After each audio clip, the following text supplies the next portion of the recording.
Hello दोस्तों, स्वागत है आपका हमारे यूट्यूब चैनल कॉमिक फैन पर। दोस्तों, हम पढ़ रहे हैं कॉमिक्स डोगा का हाहाकारी कॉमिक्स रो पड़ा डोगा का दूसरा भाग। चलिए शुरू करते हैं। मुझे बच्चे की तरह पाला है इन्होंने, इनके आंसू नहीं देख सकता मैं। किसी ने हमारा ध्यान इस तरफ दिलाने के लिए जानबूझकर इस आईने को तोड़ा है। ये वही होगा जो डोगा को हॉस्पिटल ले गया। नहीं बर्दाश्त कर सकता मैं अदरक चाचा के आंसू। ये देखो, वो यहाँ पर्चा चिपका गया है। मैंने पूरी कोशिश कर ली डोगा को बचा लेना। मैंने देखे हैं इसकी आंखों से निकले आंसू। आपको उन आंसुओं का वास्ता, इसे बचा लेना। दहाड़ पड़ा अदरक, ये बचेगा, इसे बचना होगा। इसे बचाने के लिए दूसरे कोशिश क्यों करेंगे? ये खुद बचेगा, अपनी ताकत से, अपने आत्मविश्वास से। सीने पर गोली खाकर मर जाता तो अदरक खून के आंसू पीकर रह जाता, मगर माथे पर इल्जाम का कलंक लेकर नहीं मर सकता ये। उठ सूरज, उठ, उठ डोगा, उठ। चीता भैया, ये देखिए, डोगा की वर्दी, उसके जूते, उन्हें भी उसी शख्स ने ही यहाँ छोड़ा होगा। वो डोगा का राज जान गया है और वो सूरज को भी पहचानता है, तभी तो इसे यहाँ छोड़ गया। अदरक चाचा, चीता भैया, मोहर सिंह, कहाँ हैं आप सब? ये तो मोनिका की आवाज़ है। उफ चाचा, ये मैं क्या सुन रही हूँ डोगा के बारे में? ये टीवी वाले पागल हो गए हैं। सूरज कहाँ है? वो ठीक तो है ना? डोगा की खबर सुनकर रहा नहीं गया चाचा। कर्फ्यू में से पता नहीं कैसे कैसे निकल कर यहाँ तक पहुँची हूँ। तुम्हें हिम्मत से काम लेना होगा मोनिका। टीवी पर आ रही खबरें झूठी हैं, इसी विश्वास को बनाए रखना। लेकिन ये सच है कि सूरज की हालत गंभीर है। अल्लाह पर भरोसा रख बेटी, भरोसा रख उस पर। सूरज, कॉल बेल कौन बजा रहा है? बाहर तो कर्फ्यू लगा है। कर्फ्यू में कौन आ गया? मैं देखता हूँ। ट्रिन ट्रिन, किन किन, ना जाने कौन हो। चीता, मोनिका, तुम सूरज के कमरे को बाहर से बंद कर दो, मैं देखता हूँ। दरवाज़ा खोलते ही अदरक चाचा और मोहर सिंह का दिमाग भग से उड़ गया। आप लोग? मैं कर्नल जैदी हूँ। लेकिन कर्नल जैदी ने जैसे अदरक चाचा के सिर पर बम सा फोड़ा। डोगा की तलाश में घर घर की तलाशी ली जा रही है। उसकी कदकाठी के जवानों को पूछताछ के लिए हिरासत में लिया जा रहा है। और सबसे पहले हमारे निशाने पर सभी इलाकों के जिम ही हैं, जहां डोगा जैसा बलिष्ठ कदकाठी का व्यक्ति बॉडी बनाने आ सकता है। तुम सब लोग पूरे जिम में फैल जाओ और अच्छी तरह से तलाशी लो। तलाशी? ये तलाशी का कौन सा तरीका हुआ? बिना किसी सर्च वारंट के? कर्नल का स्वर सख्त हो उठा। मुझे कानून मत सिखाओ। मुझे यहाँ के मेंबर्स की लिस्ट चाहिए, उनके कोच सहित। मोहर सिंह, इन्हें रजिस्टर लाकर दिखा दो। जी अदरक चाचा। जिम में घायल सूरज की मौजूदगी अदरक चाचा के दिमाग में साई साई कर रही थी। उन्हें लगा सूरज का खेल खत्म। उसके कमरे में पहुंचते ही फौजी डोगा की ड्रेस ढूंढ लेंगे और उनके जहन में डोगा के घायल होने की तस्वीर तो होगी ही। ये कर्नल सूरज को देखते ही समझ जाएगा कि यही डोगा है। ये सूरज कहाँ है, इस जिम का कोच? आप तो ऐसे पसीना पसीना हो रहे हैं जैसे मैंने आपसे डोगा का पता पूछ लिया हो। होता है, होता है। ये इंक्वायरी होती ही ऐसी चीज़ है कि अच्छे अच्छे के छक्के छुड़ा देती है। नहीं, वो वो अपने कमरे में नहीं है, बाहर गया था, लौटा नहीं अभी तक। वो अपने कमरे में नहीं है? कोई बात नहीं, उसका कमरा कहाँ है? आइए मेरे साथ। अदरक के होश उड़े जा रहे थे। आगे बढ़ते पाँव की कंपन को बड़ी मुश्किल से संभाला हुआ था उन्होंने। मगर वहाँ सूरज है, डोगा की वर्दी है। मोनिका और चीता को तो पता ही नहीं है कि ये लोग किस मकसद से आए हैं। वो भी कुछ नहीं कर पाएंगे। कर्नल को उसी के कमरे में लेकर जाना होगा, क्योंकि किसी और कमरे में लेकर गया तो ये उसे देखते ही समझ जाएगा कि ये कमरा सूरज का नहीं है। और ये देखकर तो कर्नल ने अदरक के जहन में भूचाल ही मचा दिया। ये खुले गटर की गंदगी जैसी गंध कहाँ से आ रही है? काफ़ी तेज गंध है। मोहर सिंह, तुम्हें पानी का पाइप लाने को कहा था, कहाँ चले गए तुम? जल्दी आओ। आ, उधर कौन है? आप कौन हैं? ये क्या कर रहे हैं? ये चीता है, जिम में आता है। कर्फ्यू के कारण जिम में ही फंस गया है। और ये इसकी बहन मोनिका है। अदरक चाचा, ये लोग यहाँ जिम में क्या कर रहे हैं? और मोहर सिंह, पाइप कहाँ है? ये सीवर तो बहुत जाम है। चीता, तुम्हें सीवर को साफ करने की क्या जरूरत थी? ये काम मोहर सिंह ही कर लेता। चाचा, मुझे भी तो टाइम पास करना था। फिर टॉयलेट से पानी की निकासी नहीं हो रही, इसलिए मैंने सोचा कि मैं ही साफ कर दूं। मिस्टर अदरक, आप मुझे सूरज के कमरे में ले जा रहे थे। चीता ने सूरज के कमरे में उसकी वर्दी से पैदा हुई गटर की बदबू को छुपाने के लिए ही सीवर खोला होगा। मगर अब क्या होगा? सूरज का कमरा खुलते ही खेल खत्म हो जाएगा। उफ, मुझे ये कहने की क्या जरूरत थी कि सूरज अपने कमरे में नहीं है। कह देता उसे दंगे में चोट लगी है और वो आराम कर रहा है। लेकिन तब भी क्या होता? ये उसे देखकर भाप जाता, क्योंकि सबको डोगा की हालत का पता है। मगर कमरा खाली था, बेड पर सूरज नहीं था। तो ये है लोयन जिम के कोच सूरज का कमरा। सर्च करो, सूरज कहाँ गया? ये जरूर चीता और मोनिका का काम होगा। दोनों ने उसे इतनी जल्दी कहाँ छुपा दिया? चादर तक बदल दी बेड की। ध्यान से देखो। सर, यहाँ कुछ नहीं मिला। ओह ठीक है, सॉरी मिस्टर अदरक, it it was my duty. लेकिन सूरज से मिलना तो पड़ेगा ही। मैं समझता हूँ ऑफिसर। फिर कर्नल जद्दी और फौजियों के जाने के बाद सूरज कहाँ है? यही तो मैं भी जानना चाहता हूँ। मैं भी। देखा अदरक चाचा, पुलिस मिलिट्री डोगा की मौत को सच नहीं मान रही। अभी तक तलाश कर रहे हैं उसे, और हम हिम्मत हार रहे हैं। हमें मिलिट्री के सर्च अभियान का पता नहीं था। हमने मिलिट्री वालों को आज देखा तो लगा कि वो कमरे में आती गटर की तेज गंध को भाप जाएंगे। मैं चाहता था कि वो सूरज के कमरे की तरफ ना आए, इसलिए सीवर साफ करने लगा। सूरज तब तक अपने कमरे में ही था चाचा। मिलिट्री को सूरज के कमरे की तरफ बढ़ते देखकर एक बार तो मेरे पांव तले भी जमीन खिसक गई थी। मगर सूरज कमरे में नहीं मिला। कहाँ गया वो? कहाँ जा सकता है? वो घायल था, बेहोश था। उसकी वर्दी, जूते, वो भी फौजियों को नहीं मिले।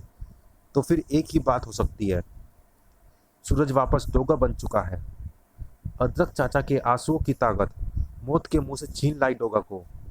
सही समय होश आ गया मुझे, वरना आज डोगा हमेशा के लिए ख़त्म हो जाता, और साथ ही सूरज भी, क्योंकि डोगा सूरज के जीने की वजह है। कुदरत ने सूरज को जिंदा रखने के लिए डोगा का साथ दिया, वरना मैंने तो खुद को भीड़ के सुपुर्द कर दिया था।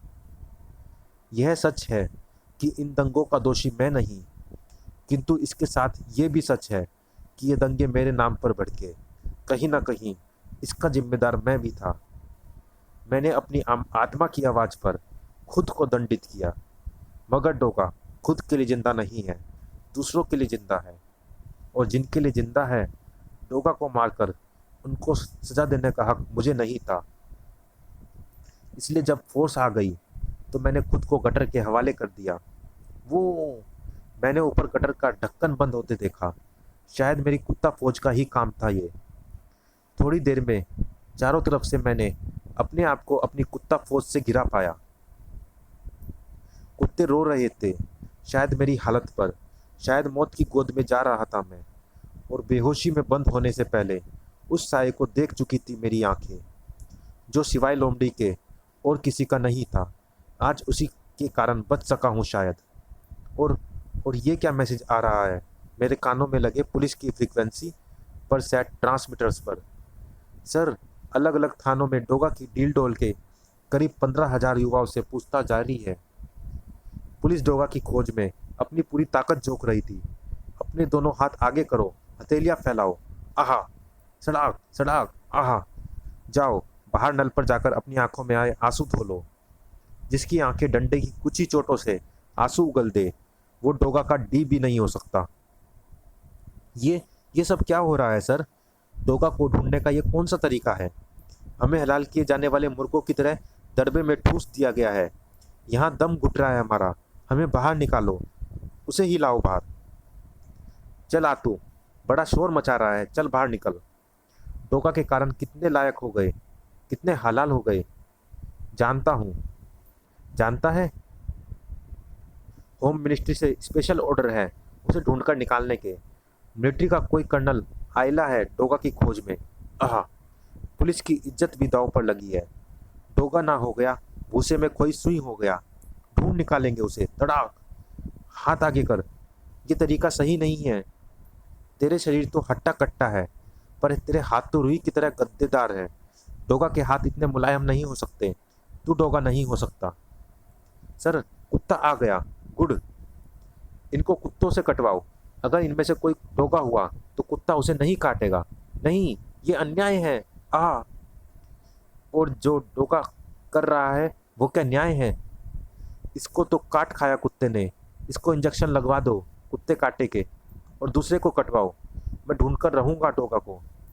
सर, अभी अभी पुलिस कमिश्नर का संदेश आया है कि डोगा शायद घायल है। ऐसे युवक को टटोलने को कहा गया है जो घायल भी हो। वो डोगा देख रहा था। थाना कंपाउंड में सीसीटीवी कैमरा लगा है जो लॉकअप में बंद नौजवानों पर फिक्स है। उनकी हर एक्टिविटी नोट की जा रही है। कोई कंट्रोल रूम में बैठा डोगा के हाव भाव की, जहां मैं इनमें से डोगा की तलाश कर रहा होगा। क्यों ना सीधे डोगा को ही टटोल लो। डोगा? ओह, तो ऐसा है डोगा। पहली बार देखा है। पुलिस वाले हमें क्यों पकड़ लाए? हमारा शरीर तो डोगा जैसी इस चट्टान के सामने कंकर के बराबर भी नहीं। तू क्या देख रहा है इसमें? मैं देख रहा हूँ कि इसमें वो चीज़ कहाँ है जिसके कारण ये इतने सारे अपराधियों से दुश्मनी मोल लेकर भी जिंदा रहता है। वो चीज़ उसकी आंखों में है। देख गौर से, देख उसमें भरे जुनून को। हाँ, मैं डोगा हूँ। देखो, इन आंखों को गौर से देखो। अगर तुझे इनमें मक्कारी नज़र आती है, अगर इनमें गद्दारी नज़र आती है, अगर इनमें कोई मजहब नज़र आता है, मासूमों और निर्दोषों का खून इनमें टपकता नज़र आता है, तो हाँ, मैं गुनहगार हूँ। उठाओ अपनी बंदूकें और छलनी कर दो मुझे। लेकिन गोलियां सीने पर नहीं खाऊंगा, क्योंकि तुम मुझे दंगों का गुनहगार मानते हो। मैं नहीं। गोलियों के रूप में तुम्हारी बंदूकों से दगा, मौत का वो लोहा डोगा के प्रति तुम्हारे टूटे हुए उस विश्वास का होगा जो डोगा की रग रग में आज भी पहले की तरह ही दृढ़ है। सीने पर गोलियां खाई तो डोगा के अपने उस विश्वास के परखच्चे उड़ जाएंगे जो कहता और मानता है कि डोगा निर्दोष है। नहीं, सीने पर नहीं खाऊंगा। सर, हाँ, मुंह बंद कर लीजिए। सर, डोगा चला गया। चला गया? रोका क्यों नहीं उसे? गोली क्यों नहीं मारी कमबख्त को? पिस्तौल तो आपके पास भी था सर। पीठ पर गोली चलाता क्या डोगा की? चटाक।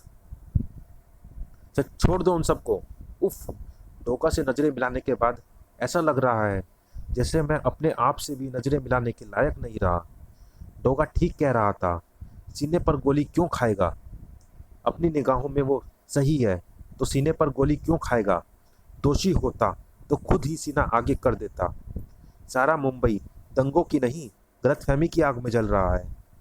पांडु, हेडक्वार्टर को खबर रिलीज करो कि डोगा यहाँ आया था, ताकि दूसरे थानों में पकड़ कर बिठाए गए 15,000 युवकों को भी छोड़ दिया जाए। मगर डोगा के खिलाफ अभियान रुका नहीं था। ब्लडमैन की आंखों में मक्कारी अभी भी जस की तस थी। हा हा हा। पूरे शहर में डोगा की मौत की खबर फैली है। इधर पुलिस और मिलिट्री मिलकर डोगा की तलाश में अभियान चला रहे हैं। और मैंने सुना है कि एक थाने में डोगा के दिखने से उस अभियान को मामूली सा झटका लगा है। मगर अब मैं इस अभियान को ऐसा झटका दूंगा कि पुलिस और मिलिट्री पागलों की तरह डोगा के पीछे पड़ जाएगी। इन बमों का क्या करोगे ब्लडमैन? वुफ, गुर्र। डोगा के खिलाफ इस्तेमाल करूंगा बेवकूफ़, और क्या करूंगा? ताकि डोगा के खिलाफ लगी आग कहीं ठंडी ना पड़ जाए। वुफ, गुर्र। मगर दंगा तो अभी भी कई जगहों पर फैला है ब्लडमैन। बेवकूफ़, इन बमों का प्रयोग दंगों को भड़काने में नहीं करूंगा, बल्कि वुफ, गुर्र। सर, वो देखिए, उस कुत्ते के मुंह में हैंड ग्रेनेड दबा है। Hand grenade? डोगा कुत्तों की मदद लेता है सर, और वो अभी जिंदा है। किसी थाने में देखा गया है उसे। उस कुत्ते ने हमारे ट्रक के नीचे हैंड ग्रेनेड छोड़ दिया है। उसका सेफ्टी पिन भी निकला हुआ होगा। ट्रक से कूद जाओ। बूम। तो डोगा ने हमें रोकने के लिए ये तरीका अपनाया है। वो सोचता होगा कि हम डर जाएंगे। उसने फौज को ललकारा है। जवाब तो देना पड़ेगा। जवाब तो डोगा को भी देना था। कैसे रुकेगी यह आग? मेरे कारण, मेरे नाम पर भड़की इस आग को मुझे ही बुझाना होगा। और उधर क्या हो रहा है? कुछ फसादी कर्फ्यू का उल्लंघन कर बाहर आ गए हैं और मकानों को आग लगाने की कोशिश कर रहे हैं। खबरदार, किसी का घर मत जलाना। भकाक। डोगा, ये कहाँ से आ गया? ये तो मर गया था। नहीं मरा तो अधमरा जरूर होगा ही। पूरी तरह से अब मार देते हैं। अरे वो देखो डोगा, अब तुम नहीं मारोगे, अब सिर्फ डोगा मारेगा। और इस बार टांगों पर नहीं मारेगा, सीने पर मारेगा। जिंग जिंग जिंग आ। डोगा सावधान करता है उन्हें, जो कर्फ्यू लागू होने के बावजूद भी कर्फ्यू तोड़कर फसाद व नफरत फैलाने की कोशिश कर रहे हैं। आज इसी पल से डोगा अपने कर्फ्यू का ऐलान करता है। कोई डोगा को मजहबी समझता है तो समझे, कोई उसे हत्यारा कहता है तो कहे। कुछ समय के लिए भूल गया था डोगा कि डोगा कानून तोड़कर करता है कानून की हिफाजत। अब डोगा किसी को कुछ समझ जाने की परवाह नहीं करेगा। ये मेरा कर्फ्यू है, डोगा का कर्फ्यू। अगर कोई भी आम आदमी मुझे कर्फ्यू का उल्लंघन करके दंगा करता हुआ मिला तो उसे फौरन गोली मार दूंगा। कोई भी हथियार लिए सड़कों या गलियों में दिखाई दिया, चाहे वो हथियार कोई डंडा ही क्यों ना हो, उसे छोड़ूंगा नहीं। डोगा के कर्फ्यू के उल्लंघन की सजा होगी, सजाए मौत। जो घर से बाहर होगा वो डोगा की गोली का शिकार होगा। अब तोड़े कोई डोगा का कर्फ्यू। डोगा हिंदू है सीरीज का अंतिम भाग। प्यारे डोगा प्रेमियों, जुनून डोगा हिंदू है सीरीज का चौथा पार्ट रो पड़ा डोगा लेकर उपस्थित हुआ हूँ। डोगा हिंदू है और अपना भाई डोगा सभी कॉमिक प्रेमियों को पसंद आई। किसी ने लिखा बेस्ट सीरीज ऑफ डोगा, तो एक प्रशंसक ने इसे वर्स्ट सीरीज का खिताब दे डाला। हालांकि मुझे विश्वास है कि उन बंधु को रो पड़ा डोगा पढ़ने के बाद अपना यह खिताब वापस लेना पड़ेगा। जब रक्तदान सीरीज की प्लानिंग की गई तो वाही जी ने 2 पार्ट्स में यह कॉमिक लिख कर लाए थे। मैंने कहानी पढ़ी तो मुझे लगा कि कहानी में अभी वो बात नहीं है। रक्तदान हमारे समाज की एक अत्यंत महत्वपूर्ण ज़रूरत है। आपात स्थिति में ही इसकी ज़रूरत पड़ती है और तब ज़रूरतों का फ़ायदा उठाने वाले मगरमच्छ अपना जबड़ा फाड़कर हमारा शिकार करने के लिए निकल पड़ते हैं। ऐसे में डोगा क्या करता? डोगा आता और मगरमच्छ के जबड़ों को अपने घूंसों से तोड़ डालता। ब्लडमैन मर जाता। यही था वाही जी की 2 पार्ट्स की कॉमिक्स में। मुंबई में एक एक्सीडेंट हुआ, लोगों को ब्लड की ज़रूरत पड़ी। डोगा ने आकर ब्लडमैन को पीटा और मुंबई फिर से शांत हो गई। मुझे लगा यह काफ़ी नहीं है। कहानी पर दोबारा से सोच विचार किया गया। ब्लडमैन को शातिर बनाया गया, जो डोगा को देखकर डरा नहीं, बल्कि उसने डोगा को भी अपने व्यापार का हिस्सा बना डाला। डोगा के हाथों ही उसने मुंबई में ब्लड की और ज़रूरत पैदा करवाई और आपात और विपरीत स्थितियों में भी बखूबी अपना धंधा चलाता रहा। एक तरफ मुंबई के दंगे ब्लडमैन के धंधे का हिस्सा बने तो दूसरी तरफ डोगा को क्राइम फाइटिंग में चुनौती बने। एक बार फिर डोगा की वफादारी कसौटी पर रख दी गई। एक बार फिर अपने ही लोगों ने डोगा को कटघरे में खड़ा कर दिया। एक बार फिर डोगा को खुद को साबित करना पड़ रहा है। एक बार फिर अपने ही लोगों ने डोगा को दिए हैं जख्म, इतने जख्म कि डोगा मर गया। लेकिन हीरो वही होता है जो अपने ही लोगों से जख्म खाकर करता है अपने ही लोगों की हिफाजत। मुंबई डोगा की है, मुंबई वासी डोगा के हैं। हर मजहब, हर जाति का मुंबई वासी डोगा का है। मुंबई में सांस लेने वाला हर जिंदा प्राणी डोगा का है। डोगा किसी मजहब, किसी वर्ग का नहीं, डोगा मुंबई का है। जिस तरह मुंबई ने हर भारतवासी को अपने हृदय में जगह दी है, वैसे ही डोगा ने दी है। डोगा मुंबई है, ना हिंदू है ना मुसलमान है। डोगा हिंदू है सीरीज में डोगा ने मुंबई वासियों को यही संकल्प देना है कि मुंबई बनो। हर मुंबई वासी की ज़रूरत को अपनी ज़रूरत समझकर तत्परता से उसे पूरा करो। मुंबई में किसी को रक्त की ज़रूरत ना पड़े, पड़े तो उसे ब्लडमैन का मुंह ना देखना पड़े।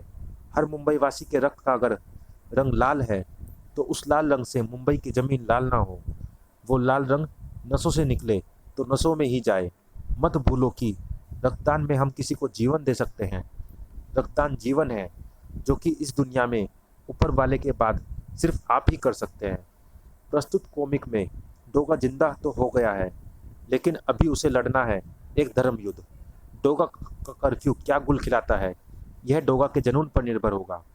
डोगा के कर्फ्यू इस सीरीज की अंतिम कॉमिक होगी और फिर शुरू होगी एक्सप्रेस वे सीरीज, जिसके बारे में अगले ग्रीन पेज पर लिखूंगा। इसके साथ ही डोगा आ रहा है आतंक हर्ता नागराज के साथ 26/11 में, और साथ ही हम ला रहे हैं दनादन डोगा ताबड़तोड़ नागराज। के साथ हल्ला बोल में। दनादन डोगा एक नया डोगा है जो करेगा करेगा दनादन। अभी बस इतना ही, जल्द ही फिर मिलूंगा डोगा का कर्फ्यू में। आपका संजय गुप्ता। दोस्तों, जारी है ये स्पेशल सीरीज डोगा हिंदू है, और ज़रूर पढ़े इसका अंतिम भाग, मुंबई को खाली कर दो क्योंकि लग गया है डोगा का कर्फ्यू। इस कॉमिक्स में आप पढ़ेंगे डोगा का एक बेहद जुनूनी रूप। धन्यवाद।